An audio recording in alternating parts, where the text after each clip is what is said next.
अस्सलाम वालेकुम, very good evening to all of you. Dawn news पर इन फोकस के साथ मैं हूं नादिया नकी। इस्लामाबाद में आज अदालती फैसलों पर अमल दरामद को जो दरपेश चैलेंजेस हैं उसके हवाले से एक सेमिनार था जिससे सीनियर जज हैं जस्टिस मंसूर अली शाह साहब, उन्होंने ख़िताब किया और इस ख़िताब में उनका ये कहना था कि उन्होंने देखा कि 2014 का जो फ़ैसला है उस पर अमल दरामद अब हो रहा है।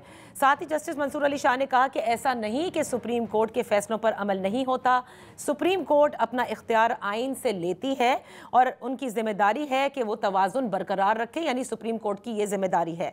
इसके साथ साथ उन्होंने ये भी कहा कि अदलिया के फ़ैसलों पर अमल दरामद ना हो तो फिर ये आइन की खिलाफ वर्जी होती है। अब हम सब जानते हैं कि मौजूदा इस वक्त जो हालात हैं, खुसूसन सुप्रीम कोर्ट का जो अक्सरियती फ़ैसला था मखसूस नशिस्तों के हवाले से, उसके बाद हुकूमत रिव्यू में गई, लेकिन साथ ही हुकूमत ने इलेक्शन एक्ट में तरमीम की, एक कानून साजी की जिसको रेट्रोस्पेक्टिवली कहा कि अप्लाई किया जाएगा। तहरीक इंसाफ ने इस कानून को चैलेंज किया और वो ये कहते हैं कि सुप्रीम कोर्ट जो है वो इस कानून को बिल्कुल भी बर्दाश्त नहीं करेगी या उसे रद्दी की टोकरी में फेंक दिया जाएगा।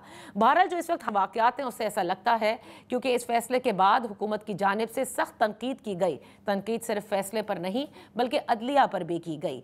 तो जो इस वक्त हम देख रहे हैं कशीदगी अदलिया, मुकन्नना और साथ ही एग्जीक्यूटिव में, इसमें जीत किसकी होगी? इन फोकस हैं बैरिस्टर मोहसिन शाहनवाज रांझा साहब, पाकिस्तान मुस्लिम लीग नून के सीनियर रहनुमा हैं। Thank you so much for joining अस। मोहसिन शाहनवाज रांझा साहब, आज बड़ा क्लियरली, एक तरह से मैं तो इसको मैसेज ही समझूंगी, आप पता नहीं किस तरह से देखते हैं। सीनियर तरीन जज हैं, next chief justice of Pakistan के ओहदे पर फायज होंगे जस्टिस मंसूर अली शाह साहब, और उनका ये कहना था कि अदलिया के जो फैसले होते हैं वो फैसले होते हैं, उन पर अमल दरामद करना होता है, न किया जाए तो आइन की खिलाफ वर्जी भी होती है, तवाज़ुन बरकरार नहीं रहता और इस तवाज़ुन को वो बरकरार रखना चाहती है यानी अदलिया। देखिए, बहुत शुक्रिया अपने प्रोग्राम में इनवाइट करने का। मंसूर अली शाह साहब इंतहाई संजीदा और बड़े तजर्बाकार और बड़े one of the most I would say shining जो हैं जजेस सुप्रीम कोर्ट के, और माजी में भी उनकी पर्सनली तौर पे उनके आगे भी कई दफ़ा केसेस में पेश भी हुआ हूँ when I was practising law. लेकिन मैं एक बात बताता चलूँ आपको कि देखिए, उन्होंने बात वो भी बिल्कुल ठीक कर रहे हैं, उनकी बात में कोई गुंजाइश नहीं है, लेकिन जहाँ तक पार्लियामेंट की कानून साजी का इख्तियार है, देखिए इदारे वैसे तो conflict between the institutions is something जो हमें बिल्कुल मतलब that is not good for Pakistan और फॉर आवर सिस्टम।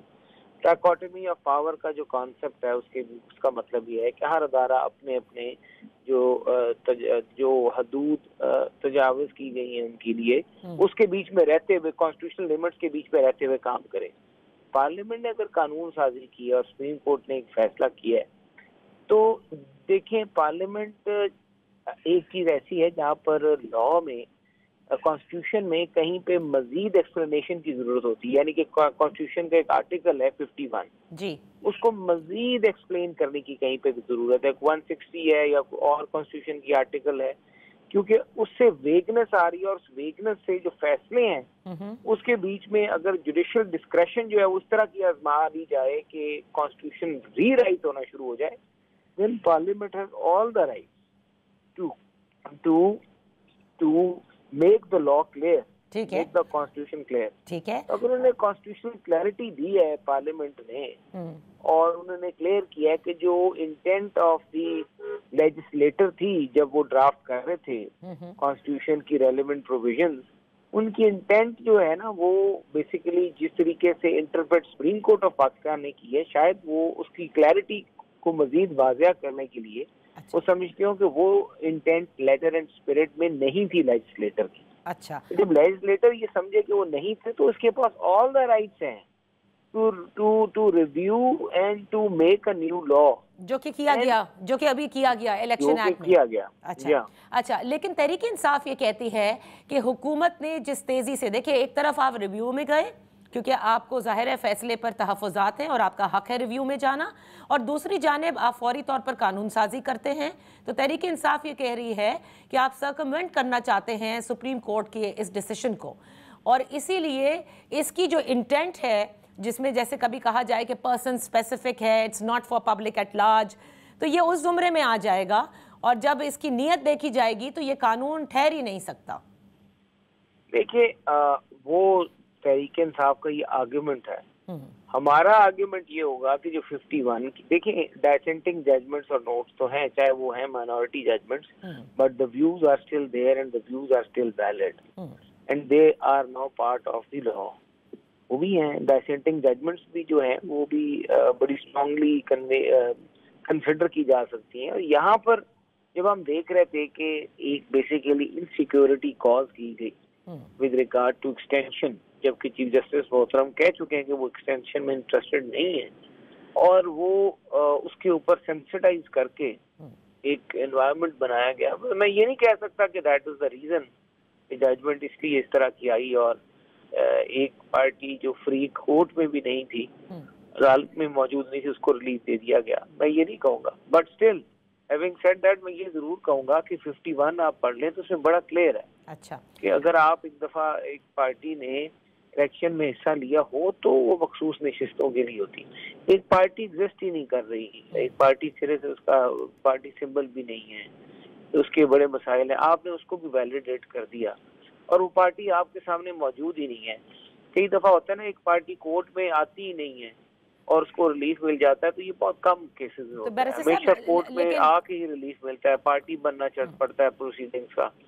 तो बैरिस्टर साहब, आप जाहिर है कानून के तालिब इल्म हैं, यू अंडरस्टैंड द लॉ, लेकिन ये ज़रूर जहन में सवाल आता है कि इतनी बड़ी बेंच बैठे, अक्सरियती फैसला हो, they understand the constitution as much as you understand law, उनको भी समझ में आती है, तो ये कैसे मान लिया जाए कि सब के सब जज साहिबान जिन पे आप ये कहते हैं कि रीराइट किया है उन्होंने कॉन्स्टिट्यूशन, उन सब ने ये काम किया हो? देखिए, जहां तक रीराइट करने वाला एक आर्गुमेंट है, वो आर्गुमेंट आज से नहीं, वो तो बहुत अरसे से है। जुडिशियल डिस्क्रेशन एक ऐसी चीज है जिसको हम हमेशा से कहते रहे, बट यहाँ पर 184(3) की जो हमने हमेशा से रिवीजन की बात की, माजी में भी कानून साजी और रिवीजन के राइट्स ले लिए गए, विच इज वेरी अनफेयर। आपको वो कराची में एक बहुत बिल्डिंग थी जिसका नाम नहीं याद आ रहा, जो गिरा दी गई, जी, नस्ला टावर। हाँ, नस्ला टावर। उन लोगों को आज भी रिवीजन का जो है ना वो राइट नहीं दिया गया और उनके साथ ज्यादा जुल्म हो गया। जिन लोगों की इन्वेस्टमेंट थी वो बेचारे कहाँ जाएंगे? इस तरह कई लोग ऐसे होते हैं। हमने कहा कि जहाँ पर आप अल्टीमेट और सुप्रीम राइट जो है ना वो नहीं एग्जिस्ट करता, वो आप उसके लिए रिवीजन की भी गुंजाइश निकाल दें, लेकिन वो भी स्ट्राइक डाउन कर दी गई। Whereas that was quite unfair with the litigant of Pakistan. अच्छा, लेकिन यहाँ पर भी अब अगर पार्लियामेंट ये महसूस करती है और हम सब लोग ये महसूस करते हैं, इलेक्शन कमीशन ऑफ पाकिस्तान ये महसूस करता है, जिसका फ्री एंड फेयर इलेक्शन करवाना काम है, तो then obviously we have to see. और मैं वैसे I have read article 51 number of time, वो बहुत क्लियर है। चलिए, ये अब आप लोगों का आर्ग्यूमेंट है, अब देखते हैं कि how this argument stands in the court of law. आखिर में सिर्फ मैं वेरी क्विकली आपसे पूछना चाहूँगी, कल बिलावल भुट्टो जरदारी साहब ने भी अदालत के हवाले से, यानी अदलिया के हवाले से कहा कि पार्लियामान में एक इदारा मदाखलत कर रहा है, उनका इशारा साफ अदलिया की जानिब था। साथ में जो उन्होंने बात कही उसमें यह भी था कि सियासी बहरान की जिम्मेदारी भी उन्होंने उसी इदारे पर आयद की। क्या आप भी ये समझते हैं बैरिस्टर रांझा कि जो सियासी बहरान इस वक्त है उसकी जिम्मेदार अदलिया है? देखिए, एक बड़ी वाज़ेह बात करता चलो। देखिए, मैं एक चीज समझता हूँ, जो 9 मई है ना जी, 9 मई एक ऐसा इशू है जिसके ऊपर मेरिट अगर हम करें ना, मेरिट, तो उसमें जो लोग गुनाहगार हैं उनके बचने की सूरत नहीं बनती, चाहे वो प्रोवोकेशन में फॉल करते हैं, चाहे वो एक्चुअली ऑन द स्पॉट थे। तो उन लोगों को जब आप रिलीफ देंगे ना, तो एक अदारा दूसरे इदारे से अनॉय होगा। अब बात सुप्रीम कोर्ट के अंदर किसी हमले की हो या कोई मसला हो, माजी में ऐसे मामलात बने, देखिए कितनी इनसिक्योरिटी हो जाती है, वो पूरा इंस्टीट्यूशन ही उठ के खड़ा हो जाता है जहाँ पे उसकी बात आती है। तो अब ये एक इंस्टेबिलिटी जो है ये कॉज हो रही है पूरे पाकिस्तान के बीच में। और मैं ये फील करता हूँ कि बिलावल साहब ने जो बात की है, देखिए पाकिस्तान इक्तिसादी हवाले से भी आप देखें, अगर सोचें कि आपके मुल्क में IMF का प्रोग्राम जो है वो तकरीबन टू बी फाइनलाइज्ड है, they are very keenly observing the situation in Pakistan कि क्या सिचुएशन बन रही है, कहाँ पे जा रहा है मुल्क, और माजी की भी चीजें देख के। तो यहाँ पे जब तक पाकिस्तान की जुडिशरी के जो 3 पिलर, पाकिस्तान की जो ये हमारे कॉन्स्टिट्यूशन के जो 3 पिलर्स हैं, ट्राकोटमी ऑफ पावर जिस कॉन्सेप्ट पे बेस करती है, अगर ये तीनों एक पेज पे नहीं होंगे पाकिस्तान तरक्की नहीं कर सकता। ओके, बहुत बहुत शुक्रिया बैरिस्टर मोहसिन शाहनवाज रांझा साहब ने प्रोग्राम में हिस्सा लिया। बड़े वाज़े तौर पर हुकूमत ने अपना मौक़िफ़ दिया। यहाँ पर एक ब्रेक लेते हैं, जब ब्रेक से वापस आएंगे तो तहरीक इंसाफ से शोएब शाहीन हमारे साथ होंगे। उनसे पूछते हैं कि आज की ये गुफ्तगू और जो कुछ हो रहा है अदलिया और हुकूमत के दरमियान, उसको वो कैसा देखते हैं। Welcome back. बात हो रही है मखसूस नशिस्तों के फैसले के बाद जो कानून साजी हुकूमत ने की, क्या अदलिया और हुकूमत के दरमियान महाज आराई इससे बढ़ती नजर आ रही है। इन फोकस है हमारे साथ पाकिस्तान तहरीक इंसाफ के सीनियर रहनुमा Shoaib Shaheen sahab. Thank you so much for joining us. Parliament का इस्तेहकाक है कि वो कानून साजी करे और मुकन्नना काम भी यही करता है। ये मुझे बताइए कि तहरीक इंसाफ क्यों इस हद तक आगे जा रही है कि वो ये कहती है कि ये कानून तो स्टैंड ही नहीं करेगा सुप्रीम कोर्ट के अंदर। देखें, हमने इस बात का इनकार नहीं किया कि पार्लियामेंट का इस्तेहकाक नहीं है कि वो कानून साजी करे, लेकिन उसको ये इस्तेहकाक नहीं है कि सुप्रीम कोर्ट फैसला दे और पार्लियामेंट रबर स्टैंप के तौर पर काम करते हुए उसको सुप्रीम कोर्ट के फैसले को कलअदम करार दे दे।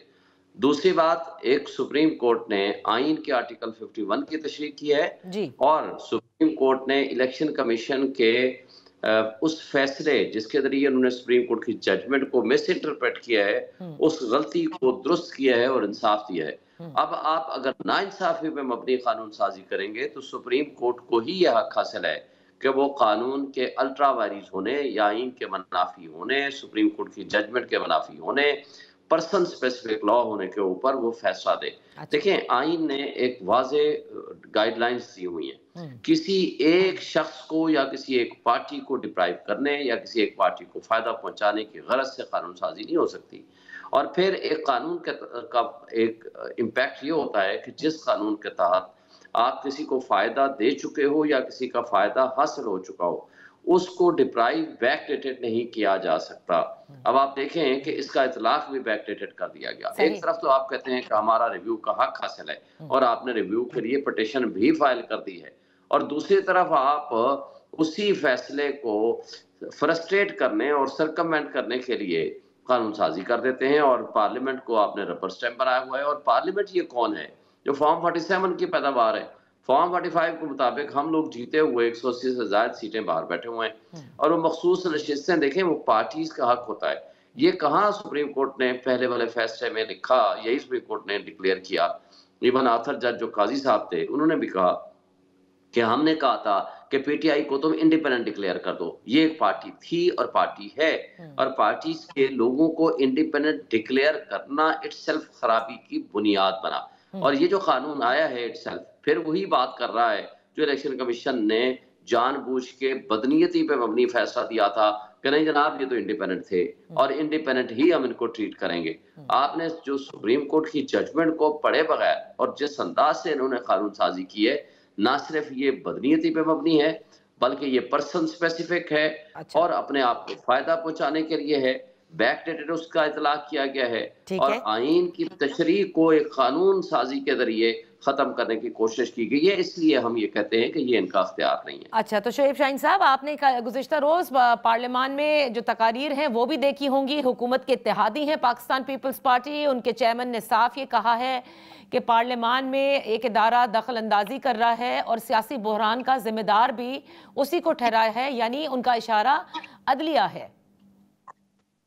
देखें, पीपल्स पार्टी के लोग करप्शन में अपने सर तक पांव वो डूबे हुए हैं। इन लोगों का दोहरा मेयार है, इन लोगों के दो चेहरे हैं। कभी तो वो इलेक्शन कमीशन के खिलाफ बोलते हैं और कभी ये कहते हैं कि जी लेवल प्लेइंग फील्ड होनी चाहिए, और दूसरी तरफ वो सीटें जिसका उनके ऊपर हक नहीं है।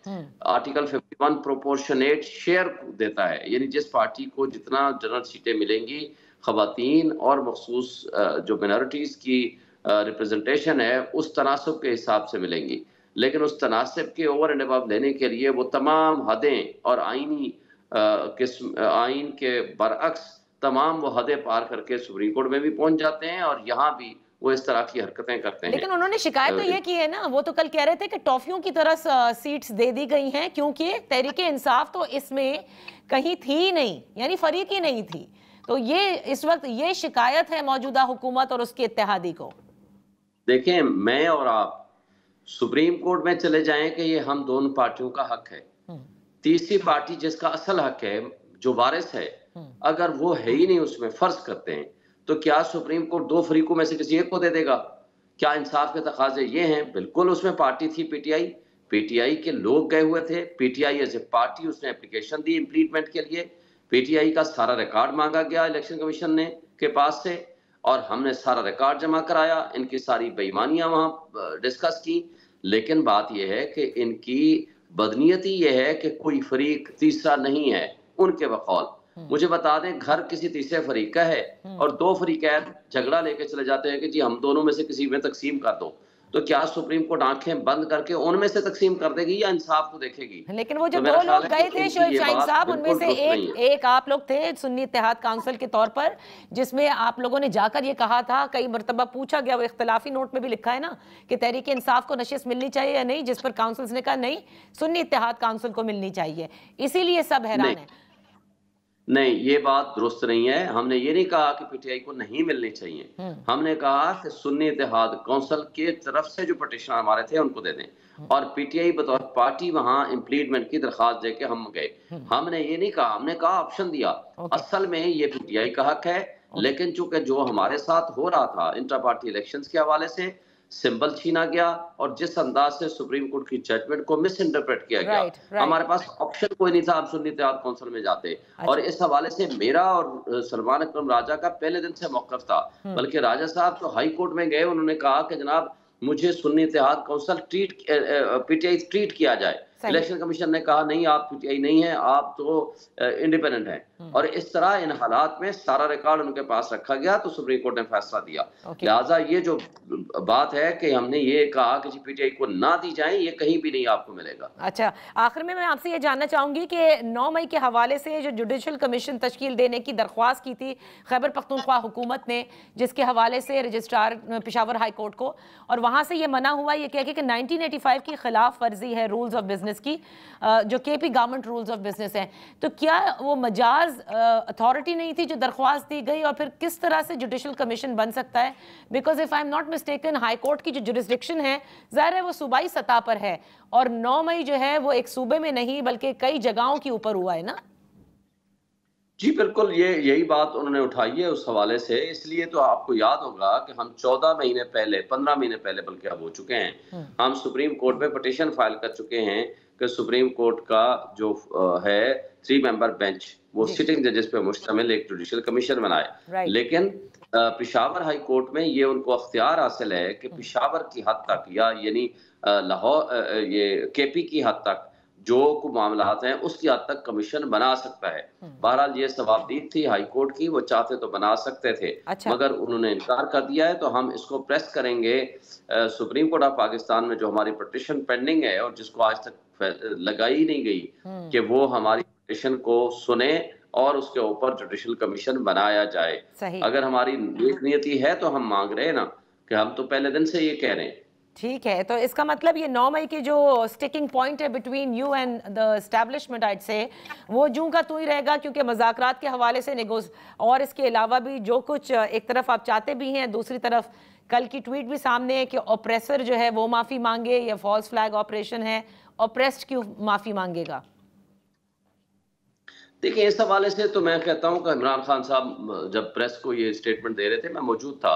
उन्होंने कहा देखिए कुछ चीजें प्रूव्ड, कुछ है अनप्रूव्ड। प्रूव चीज ये है कि 9 मई का पहला सेगमेंट ये बनता है कि जब मुझे गिरफ्तार किया गया, बल्कि किडनैप किया गया, और किडनैप करने के बाद जिस अंदाज से ट्रीट किया रेंजर्स ने या जिन लोगों ने, और वो सुप्रीम कोर्ट ने उसको नलीफाई किया, गैर आईनी और गैर कानूनी करार दिया। लिहाजा इसमें तो मेरे से माफी मांगा जाए। जो जिस कोर्ट से आज तक पहली दफा ये गिरफ्तारी हुई है और जिसमें वो जमानत पे थे और साथ ही वो थंब इम्प्रेशन के प्रोसेस में थे और वकीलों को तशद्दुद का निशाना बनाया, हमने को तशद्दुद का निशाना बनाया, इमरान खान की इंसर्ट की, तो इस हवाले से उन्होंने कहा ये प्रूव्ड है। अनप्रूव्ड चीजें ये हैं, आप 9th मे के हवाले से आपका इल्जाम है, उस इल्जाम की तस्दीक के लिए सीसीटीवी फुटेजेस लाएं और जुडिशियल कमीशन बनाएं। हमारा कोई बंदा आग लगाता हुआ जब पकड़ा जाएगा तो फिर मैं माफी मांग लूंगा। तो ये बात, इसको जो ये है, हमने आज भी उसी की तस्दीक कर रहे हैं। सही। और वो सीसीटीवी फुटेजेस के हवाले से उमर अयूब साहब का भी बयान आया कि उसके हवाले से कि टू गेट दो सीसीटीवी फुटेज सुप्रीम कोर्ट का दरवाज़ा खटखटाएंगे। Thank you so much Shoaib Shaheen sahab, आपका बेहद शुक्रिया फॉर ज्वाइनिंग अस। यहाँ पर हम एक छोटी सी ब्रेक। Welcome back. 14 रोज़ जमात इस्लामी ने लियाकत बाग में धरना किया। ये धरना ख़त्म नहीं हुआ। हाफिज़ नईम और रहमान साहब कहते हैं इसे मौखर किया गया है क्योंकि हुकूमत और जमात इस्लामी के दरमियान जो मज़ाकरात थे वो कामयाब हुए। अब देखना ये है कि जितने सारे मुतालबात जमात इस्लामी ने पेश किए थे, आया वो सब कबूल हुए हैं और उस पर वाकई अमल दरामद होगा या नहीं। इसी पर बात करने के लिए इन फोकस हैं नायब अमीर जमात इस्लामी और जो मज़ाकराती कमेटी थी उसके सरबरा लियाकत बलोच साहब। Thank you so much for joining us. Liaquat Baloch साहब, बड़ी उम्मीदें थी पूरी कौम की कि कुछ रिलीफ मिलेगा, क्योंकि जिस तरह से 14 रोज़ आप लोगों ने जो बातें की बिजली के बिलों के हवाले से और जो मुतालबात आपके थे, इवन बच्चों के दूध के ऊपर जो टैक्स था उस पर उसका भी जिक्र किया, स्टेशनरी का भी जिक्र किया, तो सब जानना चाहते हैं कि धरना ख़त्म ही हो गया एक तरह से, चलें आप मौखर कह लीजिए, लेकिन हासिल क्या हुआ है, क्या खुशखबरी है अवाम के लिए? जी बिस्मिल्लाहिर्रहमानिर्रहीम, आपका बहुत शुक्रिया। देखें, जाहिर है कि भी हमारे जो मुतालबात हैं वो तो ऐसे ही थे कि भी आवाम फौरी रिलीफ चाहते हैं। इसके बगैर तो लोगों का इत्मीनान मुमकिन भी नहीं है। और आप जानती हैं कि इस धरने में हमने पहले दिन ही अपने मुतालबात, चार्टर, जो अवामी एजेंडा था वो पूरी कौम के सामने भी पेश किया। ये बिजली के बिल अब नाकाबिले बर्दाश्त हैं। IPPs का जो एक धंधा है वो पूरी कौमी मईशत के लिए एक फंदे की हैसियत अख्तियार कर गया है। तनख्वाह पेशा तबका जो है उन पर जो अज़ाफी टैक्स हैं वो एक एक दफ्तर जो है कि इससे परेशान हो गया है। इसी तरह जो जागीरदार हैं, बड़े लैंड होल्डिंग्स हैं, उन पर इनकम टैक्स नहीं है और वो बिल्कुल टैक्स से बाहर हैं, इसलिए बाकी छोटे मोटे टैक्स लगाकर आवाम को तंग किया जाता है। और हमारे पेश नज़र ये भी था कि जो इंतज़ामी अखराजात हैं उन्हें कम किया जाना चाहिए। फिर जो ताजिर हैं, सनतकार हैं, एक्सपोर्टर हैं, उनको रिलीफ मिलना चाहिए।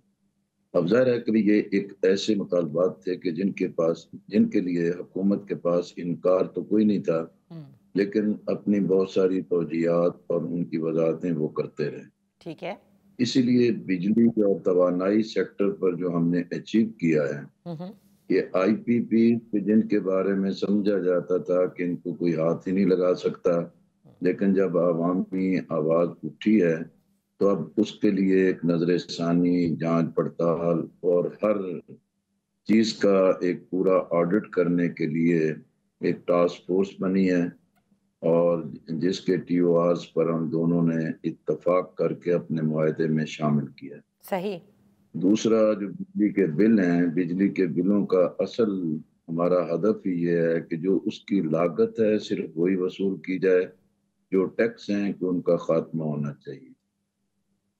उसके लिए हमने उनको यही तजावीज़ दी हैं कि भाई ये जो IPPs पर कैपेसिटी बिलिंग है, इससे जो पड़ताल हो, बचत हो, वो बराह रास्त फी यूनिट जो है कि लोगों को रिलीफ मिलना चाहिए। फिर हमने कहा कि भाई जो सूद की शरह है बहुत ही हाई साइड पर है, जिससे ना तजारत, ना सनत और कोई कारोबार भी नहीं चलता, इसको नीचे ले आए। ठीक है। तो बराह रास्त 4-4.5 हज़ार अरब का रिलीफ गवर्नमेंट को मिल सकता है, जिससे वो आवाम को रिलीफ दे सकते हैं। इसी तरह तनख्वाह पेशा तबका के लिए भी तय हो गया कि हुकूमत आइंदा 1 माह के अंदर मुतबादिल जो हैं उसकी टैक्सेशन का सिलसिला निकालेंगे और जिससे तनख्वाह पेशा तबके को रिलीफ मिलेगा और ताजर सनतकार और इनके लिए भी एक रिलीफ की बाज़ चीज़ों को तय किया गया। देखें, हम तो जानते हैं कि भी ये वो चीज़ें हैं कि जिन पर एक संजीदगी से अमल करने की सूरत में ही अवाम को रिलीफ मिलेगा। बेशक। और लेकिन लियाकत बलोच इस साहब, चीज की मैं एक तरफ चीज हम कता आगे कलामी बढ़े माफी, हैं कता कलामी तो माफ हमने कोशिश की है लियाकत बलोच साहब, कता कलामी के लिए माफी चाहूंगी। देखिए, जो तरीके से आपके सारे मुतालबात, जो आपने 10 मुतालबात पेश किए, बिल्कुल आपने दुरुस्त फरमाया। लेकिन आपके इस मज़ाकराती कमेटी के बड़े दौर भी हुए, राउंड्स हुए, और उसके बाद जब कामयाब हुए तो अगले ही रोज़ आपने देखा कि बिजली की फ़ी यूनिट कीमत में 2 रुपये 56 पैसे बढ़ा दिए गए फ्यूल एडजस्टमेंट की मद में। तो मैं यही जानना चाहती हूँ कि क्या ये इस पर आपको एतमाद में लिया था कि देखिए ये तो हमें करना है, और उसके बाद जो ये जो लार्जर पिक्चर है उसको हम देखते रहेंगे? नहीं, हमें तो एतमाद में नहीं लिया था, लेकिन वो एक तसलसल है कि जो हर महीने फ्यूल एडजस्टमेंट और सरचार्जेस की सूरत में आता है। तो इस महीने भी 3 रुपये 65 पैसे वो सरचार्ज लागू होना था, लेकिन बकौल हुकूमत के कि हमने 77% उसमें रियायत, 77 पैसे उसमें रियायत दी है और वो 2 रुपये कुछ बाकी रह गया। जी, 2 रुपये 56 पैसे। लेकिन मैं समझता हूँ कि ये भी गलत था और हुकूमत की बदनीयती थी कि भी उनको ऐसा नहीं करना चाहिए था। लेकिन ये तो मुआहदा तो हमारा रात को जाके कहीं 11:30-12 बजे के लगभग हुआ और वो बाकी चीज़ें तो जो ऑटो पर हैं वो उसी तरीके से लागू हो गई। लेकिन उसका भी हमने उनसे बिल्कुल वाज़े तौर पर कहा कि भी इससे तो नज़र आता है कि भी आप किसी चीज़ की इस्लाह करने को तैयार नहीं।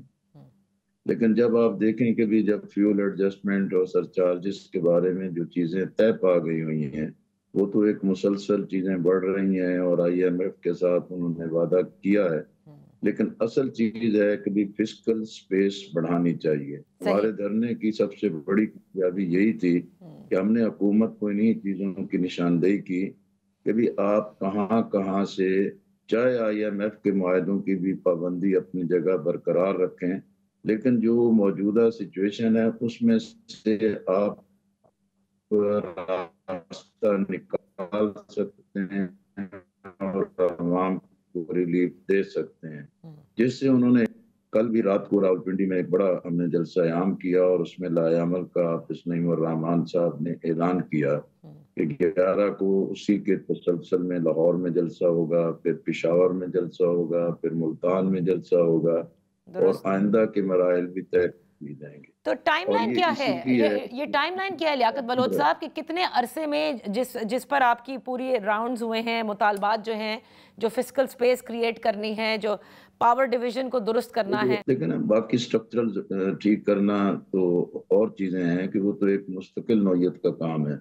जो माली एतबार से जो आवाम को रिलीफ मिलना चाहिए वो IPPs और बिजली के बिलों की कमी के लिए उसकी 1 माह की लिमिट मुकर्रर की गई। इसी तरह जो तनख्वाहदार तबका है, ताजर पेशा तबका है, एक्सपोर्टर्स हैं, उनके लिए जो कमेटियाँ कायम होनी है और फिस्कल स्पेस में से गुंजाइश निकालनी है उसके लिए 45 दिन है। 45 दिन, सही। तीसरा उसमें जाहिर है कि भी हुकूमत IMF के प्रोग्राम में एक हतमी मरहले पर मौजूद है, वो मरहला गुजरेगा तो हुकूमत फिर इन चीज़ों पर आज़ादाना तरीके से अगर नेक नियती और संजीदगी होगी तो वो इस पर काम कर सकते हैं। आप देखें कि भी जो जागीरदार हैं, बड़े लैंड होल्डिंग्स हैं, वो तो ऐसे था कि टच मी नॉट के मैं हमारे बारे में कोई बात ही नहीं कर सकता। ये पहली मर्तबा हुआ है कि तहरीरी तौर पर इस चीज़ पर ऐद किया गया कि वफाक जो है कि सूबों के साथ मिलकर जागीरदारों और बड़े लैंड होल्डर्स पर जो है कि टैक्स आयद करेंगे। लेकिन ये एक पहला मरला है और जिसके बाद अगर हम उस दिन मौखर ना करते तो आगे भी हम चल सकते थे, रोजाना बैठ सकते थे, रोजाना प्रोग्राम कर सकते थे।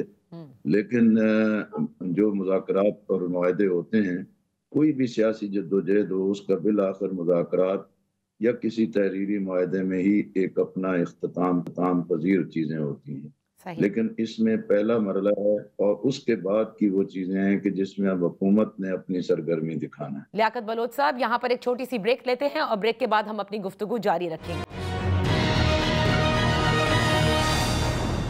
Welcome back. इन फोकस है लियाकत बलोच साहब, जो कि सरबराह भी थे, मज़ाकराती कमेटी के नायब अमीर जमात इस्लामी भी हैं। आपको क्या लगा इतने अरसे बात करके आपने कहा कि तौजीहात भी पेश की गई, मुश्किल भी है, IMF के साथ वादे वईद भी हैं, तो आपको लगता है कि नेक नियति के साथ ये जो टाइमलाइन दी है? नहीं, टाइमलाइन तो मैंने बता दी, लेकिन असल प्रेशर जो है कि इस वक्त हुकूमत पे यही है कि भी अवाम अब बिजली के बिलों से तंग हैं, पेट्रोल की कीमत से तंग हैं, अफरात ज़र से तंग हैं, बेरोजगारी जो बढ़ती जा रही है, घर चलाना नामुमकिन हो गया है। खुद वज़रा जो 5-6 थे वो बिल्कुल दुआई दे रहे थे कि भी हम भी तो हल्कों से आए हैं, अवाम में रहते हैं, आपकी बात बिल्कुल ठीक है कि हम सामना नहीं कर सकते, लोगों को आंख नहीं दिखा सकते कि भी हम हुकूमत में बैठे क्या कर रहे हैं जी। एक प्रेशर तो जो है कि इस वक्त ये है, दूसरा धरने की सूरत में एक बड़ी बेदारी पैदा हुई है, तीसरा मामला यह है कि इर्द गिर्द में जो हालात में तब्दीली आ रही है और लोगों के सामने आज़ाद कश्मीर की सूरत हाल भी सामने है, बन्नू की कैफियत भी सामने है, गवादर की कैफियत भी सामने है। तो अगर हुकूमत इस पे संजीदगी का मुजाहरा नहीं करेगी तो ये चीजें आगे बढ़ेंगी। और हमने वादे किया कि हमारा पार्टी एजेंडा नहीं है, कौमी एजेंडा है, लेकिन हम तो चाहते हैं मुल्क अनारकी से बचे, फसाद से बचे, नफ्सा नफ्सी से बचे और एक संजीदगी के साथ आईनी जमहूरी मुज़ाहमत जो है कि उसको सामने रखते हुए मसाइल का हल तलाश करना चाहिए। और मैं समझता हूँ कि धरने ने भी और हमारी मुज़ाकराती टीम और हमारे साथ जितने भी साथी थे उन्होंने इन सारी चीज़ों को पूरी वजाहत के साथ पेश किया। अल्लाह करे कि अब ये चीज़ पेशरफ्त हो, अगर ना फिर 45 दिन के बाद मैदान भी खुला होगा, एहतजाज भी मौजूद होगा और फिर हुकूमत को दिन में तारे नजर आएंगे। लियाकत बलोच साहब, बहुत बहुत शुक्रिया पार्टिसिपेट करने के लिए। अब देखना यह है कि आप लोगों से जो वादे वईद किए गए हैं, जो मुआहदा हुआ है, वो वक्त पर जितने दिन दिए गए हैं उस पर अवाम को कोई रिलीफ मिलेगा या नहीं। इसी के साथ प्रोग्राम का वक्त खत्म होता है। इजाजत दीजिए, अल्लाह हाफिज।